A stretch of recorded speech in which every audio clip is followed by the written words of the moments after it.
Hablemos de libros. ¿Qué más? Me gusta mucho cuando dicen escritora de terror porque siento que es una etiqueta que cuesta ganarse como escritora centroamericana. Entonces sí me enorgullezco de la etiqueta, pero no estoy casada con la etiqueta. En este momento estoy volviendo a lo que a mí siempre me ha fascinado, que es la fantasía. Ahorita quiero concentrarme tal vez en algo más positivo, algo más, algo que no me demande estar tan metida en cosas tan oscuras.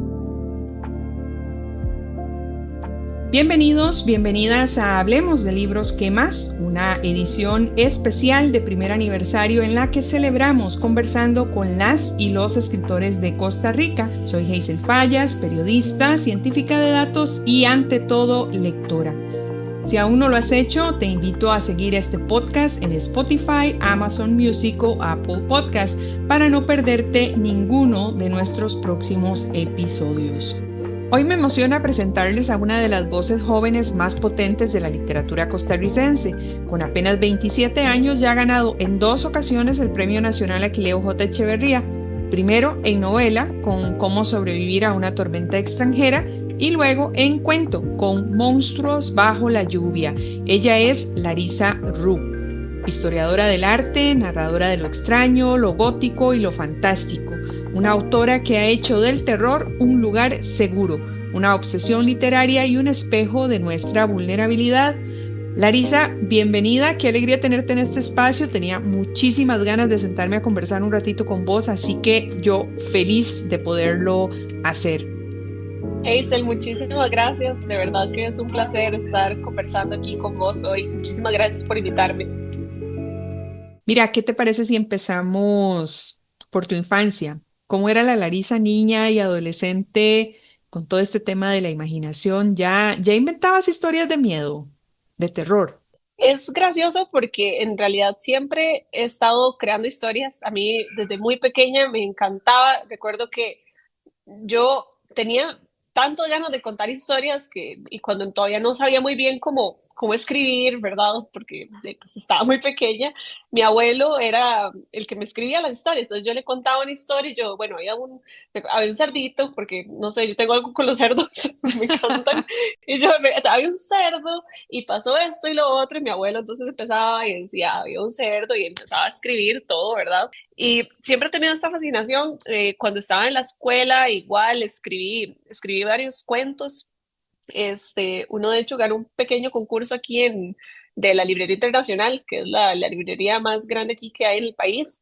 Yo tenía como 10 años, pero en la adolescencia, básicamente inventaba muchas historias. Me encantaba, sobre todo historias, sí, a lo fantástico, casi no pues sí, escribí varios cuentos de terror, muchos de los que salen en mi antología de Monstruos bajo la lluvia, los escribí en esa etapa de la adolescencia, están ahí, pero también escribía mucho o inventaba mucho historia de romance, de fantasía, y de hecho mis amigas en el colegio, que siguen siendo mis amigas de hoy en día, me escuchaban y yo les contaba las historias como por capítulos, entonces íbamos al recreo y yo, pasa tal cosa, y les contaba y yo, mira, y entonces se me ocurre que después pasa esto, y me escuchaban, les gustaba, Las entonces dejabas bien intrigadas, entonces.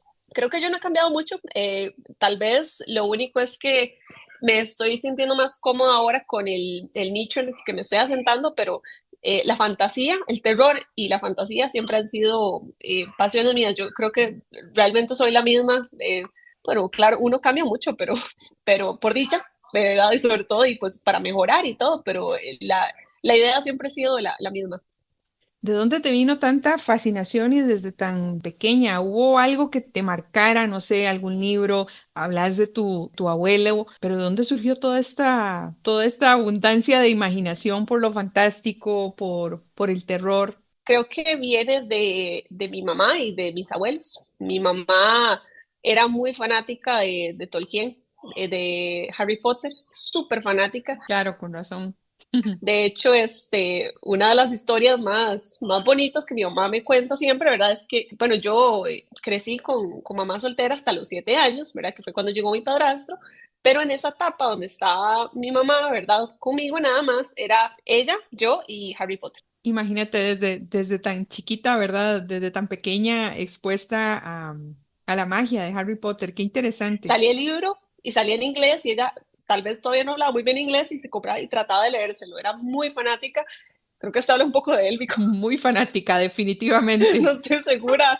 Le he visto diccionarios por ahí en la casa de Élvico. Bien fiebre. A ella le encanta eso. Mi abuelo siempre también tuvo muchas historias de su infancia en Guanacaste. Mi abuela siempre tuvo historias de brujas. Ella pues, conocía, que ya sabía que por ahí hacían brujería. Entonces, Claro, estaba súper influenciada por todo lado, toda tu el familia. terror, también crecí muy cercana a mis primos. Son muy fanáticos del cine de terror y desde muy pequeña yo estuve, tal vez no, no fue lo mejor, pero estuve muy expuesta al cine terror y al cine gore desde muy joven también. Qué vacilo oírte, porque vieras que yo no he sido muy amiga de las películas de terror y entonces me da un poco de envidia oírte tan risueña mientras contás esas anécdotas. Y hablando de anécdotas, estabas diciendo que muchos de esos cuentos que salen en Monstruos bajo la lluvia los escribiste en el cole, en la secundaria, en tu adolescencia. Y yo quiero preguntarte cómo fue que dijiste en algún momento que esos cuentos valían la pena y que tenías que publicarlos. ¿Cómo se te ocurrió eso de convertirte en escritora y empezar tan joven? Puntualmente, Hazel, a los 14 años yo dije, yo voy a hacer una novela. Yo voy a hacer una novela y yo quiero ser escritora. No hay quite, eso es lo que yo voy a hacer. Voy a tratar así lo más que pueda, pero yo decía, yo voy a ser escritora, lo voy a lograr. Pero claro, yo decía, voy a hacer una saga de fantasía, voy a hacer una novela muy extensa de fantasía y ahí empecé a escribir, hice mi primera novela, la hice a los 14 y entre esos intervalos yo hacía cuentos y me gustaba presentárselos a mi profe de español del colegio, me gustaba usarlos para proyectos del cole, me gustaba mucho tenerlos como proyectos paralelos a lo que yo decía, esta es mi novela. A vos entonces la escritura siempre se te dio de forma natural. Y me llama mucho la atención lo determinada que sos. Pero para que continúes, ¿cuál fue el destino de esos cuentos y de esa novela? Bueno, hice varios, primeras revisiones filológicas me las hicieron en el colegio, mis profes de español, ¿verdad? Me ayudaron muchísimo, muy lindo siempre la relación que yo tuve con mis profesores. Y bueno, cuando traté de empezar el viaje de la escritura, yo traté de publicar esa novela de fantasía y no surgió porque publicar una novela de fantasía, como sobre todo siendo un adolescente en Costa Rica, es muy complicado, yo diría que casi que es imposible, entonces pues no surgió. Qué frustrante tuvo que haber sido eso, pero ¿qué hiciste después de esa decepción? Me dediqué a tratar de escribir otras cosas. Cuando tenía 17 empecé Cómo sobrevivir a una tormenta extranjera. Quería decir, voy a alejarme de esto que no me está resultando, que es cuentos de terror, novelas de fantasía, no me resulta. Intentémoslo con otra cosa. Escribí Tormenta extranjera y ahí fue donde yo encontré la puerta, que por dicha se me abrió. Y ya ahí yo dije, yo escribía por lo menos un cuento de terror casi que, sí, no sé, los pensaba mucho, ¿verdad? Por año, digamos, o sea, me gustaba tenerlos. Y yo dije, bueno, vamos a juntarlos y ya que tengo un poquito más de vía libre en el gremio, los saqué. Entonces, sí, perdón, la antología de cuentos se hizo, digamos, de mis 15 años hasta mis 22, 23 años. Sí, definitivamente vos no estás acostumbrada a perder el tiempo. Creo que lo has aprovechado súper bien. Y en esos cuentos tuyos que estás diciendo que los escribiste a muy temprana edad, entre los 14 y los 23 años, hay una sensibilidad social muy clara, al menos yo lo detecté así en un par, en Los cerdos de la mansión Ackerman, por ejemplo, dialogas con la violencia, el terror y todo este tema de la perspectiva de género. También en el cuento de la cabeza verde haces una crítica social y una crítica, digámoslo así, feminista bastante importante. Eso, digamos que habla de una mirada crítica que fue madurando con vos. ¿Cómo fuiste afinando ese ángulo entre el terror, la violencia, los temas de género, el feminismo, la crítica social? Claro, influye mucho que justamente esos, los escribí más tarde. Creo que se reflejan también mucho, era el ángulo que yo ya estaba tomando a medida que yo crecía. Vamos a ver, La cabeza verde, Los cerdos de la mansión Ackerman, ese lo escribí cuando tenía 20, 21 años. Creo que fue uno de los puntos más duros de mi vida. Entonces, de ahí salió ese cuento. Pues yo creo, Hazel, que ese libro en sí es mi rito de paso, digamos, a la adultez y se puede también, creo, ver en un poco la intención de los cuentos, ¿verdad? Los que escribía más joven realmente eran preocupaciones mías, sí, preocupaciones, cosas que a mí me daban miedo, pero tal vez no le podía poner mucha definición, mucho contorno a esos monstruos. Entonces nada más los escribía. Entonces, cuentos como El cuarto de los conejos fue uno de mis primeros cuentos. Manos fue uno de mis primeros cuentos. Yo siento que tiene sentido que se vean como los cuentos más jóvenes, bueno, más bien más antiguos, porque iba por ese lado de quiero escribir algo que me asusta, no sé qué es, pero me está asustando. Y ya a medida que yo crecía, yo decía, bueno, ¿por qué me están asustando estas cosas? ¿Qué son estas cosas? Y traté de darles más forma y encontré que sí, bueno, si se le quiere llamar literatura feminista, entonces yo estaba escribiendo literatura feminista. No tenía la agenda de hacerlo, pero cuando hablo de mi miedo como mujer centroamericana, y entonces se vuelve literatura de crítica, ¿verdad? De crítica social. Y ya entonces toma, sí, una intención mucho más fuerte. Entonces, sí, la cabeza verde viene de una preocupación muy fuerte mía de los derechos reproductivos de las mujeres en América Latina, de las paternidades ausentes, los cerdos de la mansión Ackerman también, de la cultura de la pureza, de la violencia sexual, de la agresión intrafamiliar. Entonces sí, es mucho más puntual pulí un poco más el dónde quería tirar yo el dardo. Sí, claro, ir afinando tu estilo, encontrando tu propia voz y lo que querías mostrar o denunciar o evidenciar en estos cuentos. Y hablando justamente de la voz, de la forma de escribir, de encontrar eso, ese estilo propio, quería preguntarte cómo es tu proceso para crear un cuento, por dónde empezás y cómo levantás personajes a partir de esas imágenes que decís que te asaltan, que te zozobran, que te ponen a pensar y a veces más de la cuenta, ¿verdad? Es, es como fragmentarme yo misma, creo. Siempre viene, yo nunca empiezo por la forma, empiezo por el contenido. Entonces, no se me ocurre, creo que porque es diferente para cada escritor, no se me ocurre una forma bonita de decir las cosas, se me ocurre la cosa en sí, ¿verdad? Se me ocurre, digamos, sobre todo imágenes. Yo soy muy cinemática, me encanta el cine, entonces siempre pienso en imágenes. Se me viene una imagen en la cabeza, por ejemplo, la cabeza verde, se me venía a la cabeza la imagen de la poza y la pipa, el coco verde flotando, porque también era una imagen que yo tenía muy clara en mi infancia, porque esa finca existe, es la finca de mi abuelo, y una de las historias de terror que nos contaban era que, bueno, cuando se caían cocos parecían, literal, parecían cabezas de muertos. Entonces, eso es una imagen que yo tengo muy clara. Se me ocurren imágenes, a veces vienen de la realidad, a veces pues son más, como más manufacturadas ya propiamente aquí, ¿verdad? En mi cabeza. Creo que sí es siempre una imagen muy cinemática y siempre protagonizada por una mujer. Y de ahí yo siento que ella me cuenta la historia a mí. Ya nos dijiste dos veces que te influyó mucho el tema de tu abuelo, la finca en Guanacaste, pero ¿vos creciste dónde? ¿En San José o...? Sí, yo crecí en San José. Bueno, mi abuelo originalmente era de Guanacaste. Él compró una finca en Limón, en Guapiles, y esa finca fue literal nuestro patio de juegos por muchísimo tiempo. Pasé toda mi infancia ahí, ¿verdad? Visitando muchísimo. Estar con mi abuelo siempre, definitivamente algo que me marcó a mí. La influencia de mis abuelos es muy fuerte, siento que en mi literatura, porque fue una influencia en mi vida tan grande, pero sí, yo crecí en San José. Claro, entonces a vos te influye mucho la capital, San José, te influye también el Caribe, te influye el Pacífico, toda esa magia de la oralidad y las leyendas de tus abuelos. Claro, eso me hace entender la fuerza visual de tus relatos.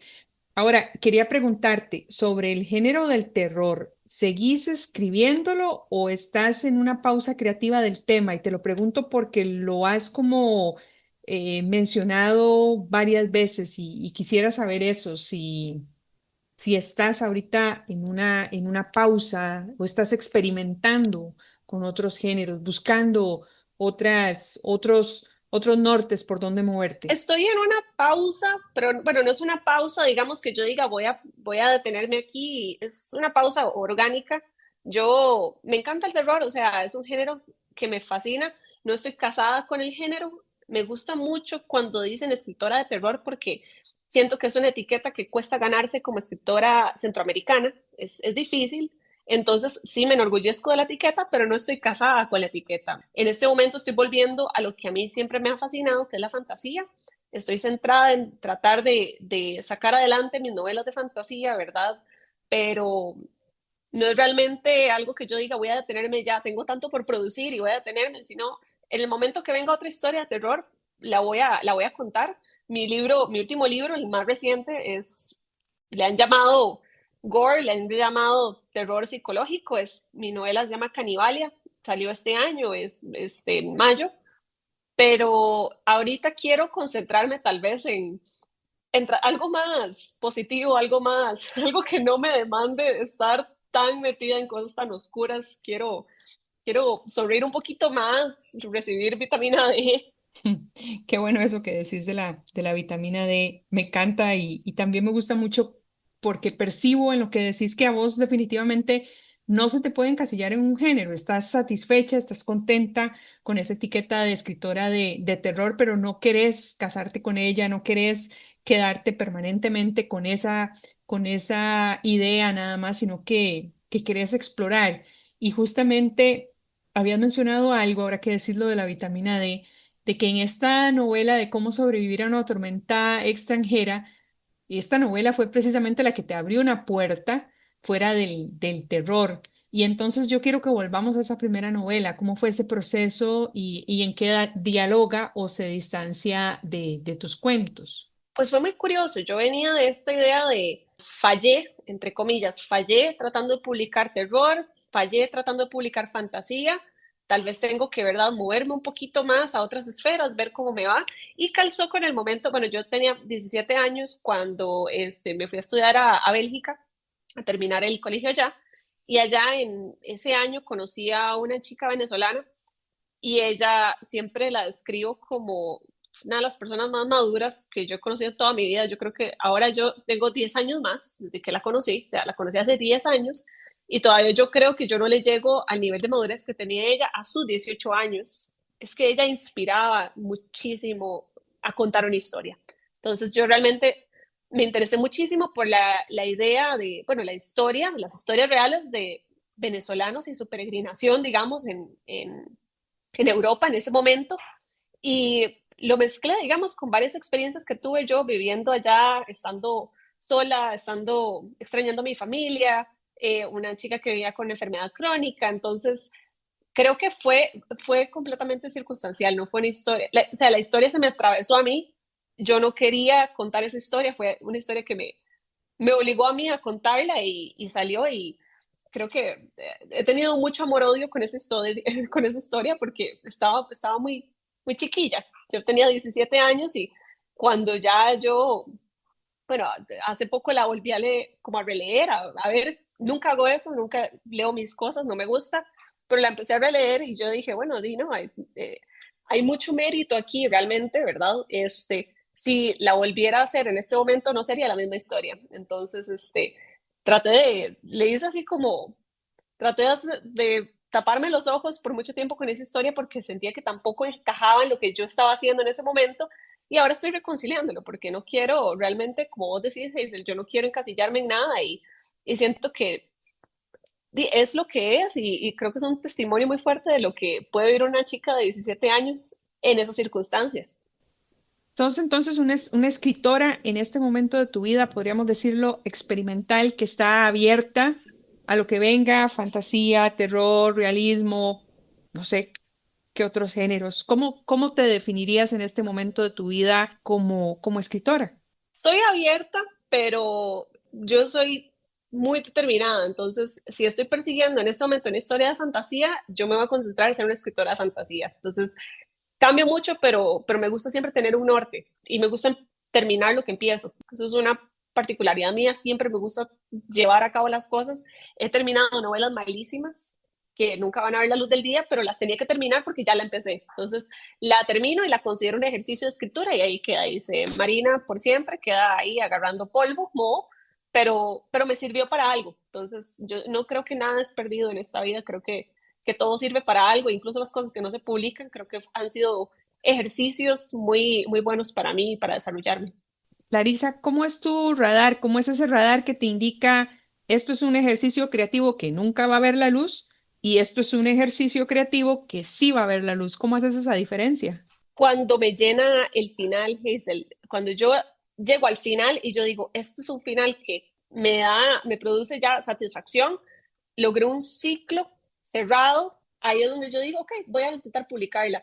Si yo la cierro y no me produce nada, yo digo, si a mí, que yo lo hice, no me produce nada, no le va a producir nada a nadie más. Entonces voy a dejármela aquí como un ejercicio. Tal vez en el futuro la pueda rehacer, agarrar las buenas ideas, o sea, tomar esas semillas de ideas, tal vez hacerlo de nuevo, pero sí, por ejemplo, mi último libro, Canibalia, empezó como un ejercicio de escritura de solamente hacer versos, microcuentos, cuentos en torno al tema del canibalismo y lo pude unir.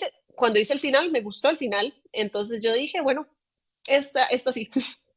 Háblanos un poco de Canibalia. ¿Qué va a encontrar las personas lectoras en este libro? Irónicamente, Hazel, yo creo que no hay tanto canibalismo como lo dice el título. Es de una chica que es pianista, topa con pared cuando se gradúa, no encuentra trabajo en la industria de la música, ¿verdad? Yo estudio composición y bueno, se ve forzada a trabajar en un call center, que es la realidad de muchísimas personas aquí en Centroamérica, fue mi realidad por mucho tiempo, ¿verdad? Empieza en este ciclo de depresión, empieza a desarrollar, creo que la contraportada dice hábitos de consumo peligrosos y tiene más que ver como con su psiquis, con su, podemos decirle como un desgaste emocional, moral, donde ella se ve completamente aplastada, digamos, por el peso de una sociedad capitalista, patriarcal, y ella tiene que ver, básicamente, si va a jugar a ser estrujada o va a volverse ella un peso también en la sociedad para mal. Juega mucho con la idea de comer o ser comido, para que no me casen, voy a ser yo el cazador. Esa es toda la premisa de la historia y se inspira muchísimo, digamos, en los paisajes feos industriales de Costa Rica. A mí me ha llamado mucho la atención, ¿verdad? El fenómeno de la gentrificación y cómo Costa Rica se pone como un paraíso verde, ¿verdad? Y es lo único que nos caracteriza, digamos, para el extranjero. Y por el otro lado hay tantos problemas sociales y me gustaba rescatar el paisaje feo industrial y también rescatar un poco, también aquí, la idea de que Estados Unidos es un paraíso, ¿verdad? También se vende mucho aquí, ¿verdad? Para quienes queremos salir.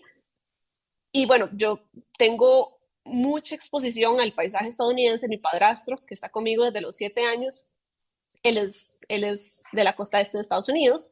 Y bueno, entonces yo crecí en ese, digamos, en ese vaivén, en estas dos realidades de una zona en Estados Unidos rural, donde lo que había granjas, donde no es como un lugar muy glamoroso tampoco, y bueno, el paisaje de aquí.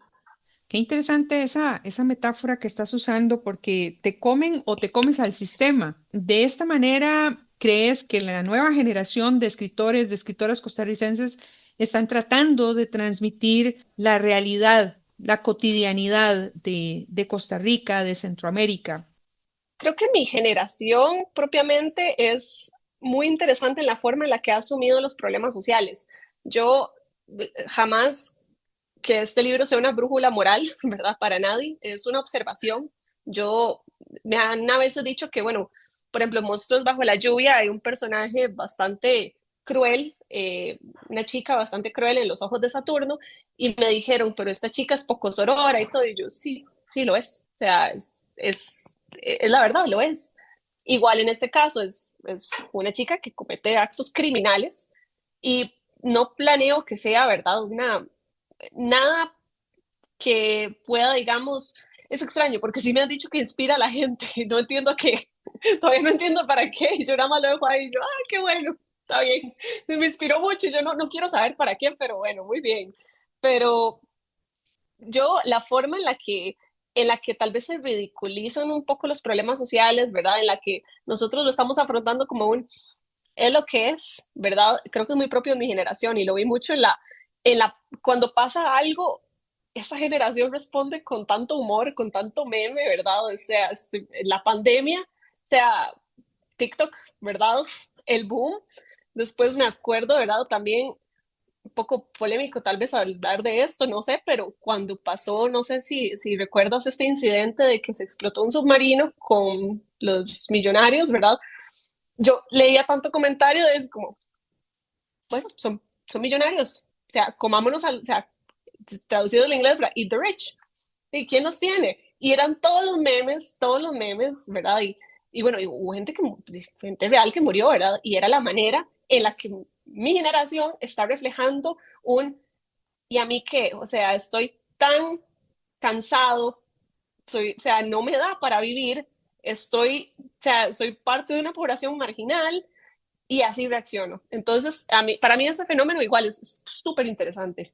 Yo coincido con vos en que la literatura no debe ser una brújula moral, pero no puedo evitar preguntarte, cuando escribís, ¿qué buscas provocar? Para mí, por ejemplo, me produjiste mucho desasosiego, angustia en algún momento, me cuestioné muchas cosas y sí, hay cuentos tuyos que digamos que inspiran esa reflexión, pero más allá, digamos, de lo que a mí me provocaste en tu mente cuando estás escribiendo, ¿buscas eso, provocar algo en la gente o tampoco es algo que te cuestionas? Primero, perdón, necesito provocar desasosiego, lo siento. Me traumaste, me traumaste. No, mentira, yo creo que es un mérito tuyo más bien haber provocado todas esas emociones y también porque haces que una se meta mucho en la historia, ¿verdad? Pero bueno, continúa. Yo creo que lo que yo busco producir en las personas es literal lo que me produce a mí cuando lo estoy escribiendo. Son emociones genuinas. No estoy buscando realmente llegar como a nada en sí, digamos, de quiero que esta persona vaya y cambie su vida o esta persona vaya y se coma a otra persona. Yo quiero inspirar lo mismo que me está inspirando a mí. Me gustaría transmitir o sea, mis angustias, mi todo y ver si puedo conectar con alguien de esa forma, aunque sea indirectamente, aunque yo nunca conozca a la persona que está leyéndome, me gustaría que alguien sienta algo, porque yo lo estoy sintiendo y es algo que me gusta compartir. Eso con propiamente el terror. Cuando ya empiezo ya yo a hablar de mis preocupaciones, como ya te dije, más puntuales, donde yo estoy tirando el dardo, sí me interesa mucho, ¿verdad?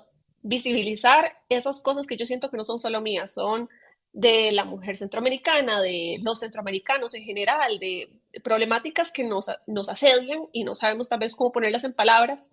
Eso sí, para mí es mucho más intencional. Y ya cuando hablo de fantasía en sí, la fantasía para mí siempre tiene un tinte mucho más de esperanza, mucho más de, sí, reflexión y crítica social, pero es el tinte que para mí siempre ha tenido, entonces me gusta respetarlo.